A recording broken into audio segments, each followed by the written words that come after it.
Daily current news में अभी की खबर है, कहां आयोजित हुआ CMS COP14।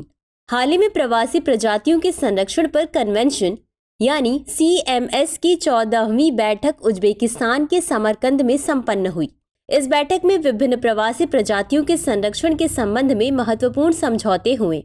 इसमें 14 प्रवासी प्रजातियों के लिए लिस्टिंग प्रस्तावों और वैश्विक स्तर पर कई अन्य प्रस्तावों को अपनाने पर सहमत हुई।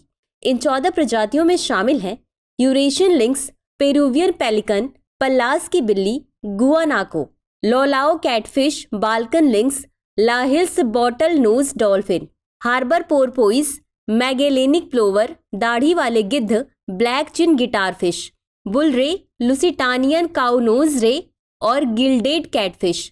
चलिए अब जानते हैं CMS के बारे में। यह UNEP के तहत एक अंतर सरकारी संधि है जिसे बॉन कन्वेंशन के नाम से भी जाना जाता है। इस पर 1979 में हस्ताक्षर किए गए थे और यह 1983 से लागू है। भारत भी 1983 से CMS का एक पक्षकार है। इसका उद्देश्य संपूर्ण क्षेत्र में स्थलीय, समुद्री और पक्षी प्रवासी प्रजातियों का संरक्षण करना है। यह वैश्विक स्तर पर संरक्षण उपायों को संचालित करने के लिए कानूनी आधार तैयार करता है। CMS के अंतर्गत 2 परिशिष्ट हैं। परिशिष्ट 1 में संकटग्रस्त प्रवासी प्रजातियां सूचीबद्ध हैं।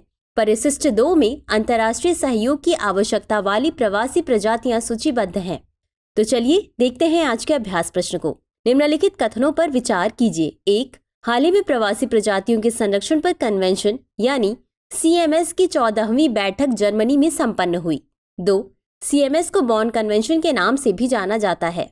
उपर्युक्त में से कौन सा या कौन सी कथन सही है या सही है? A केवल 1, B केवल 2, C 1 और 2 दोनों, D न तो 1 और न ही 2। इस प्रश्न का उत्तर कमेंट बॉक्स में जरूर दें। अभी के लिए बस इतना ही। शुक्रिया। डियर व्यूअर्स, अपने एग्जाम की तैयारी को और बेहतर करने के लिए हमारे चैनल को लाइक, शेयर और सब्सक्राइब करना न भूलें।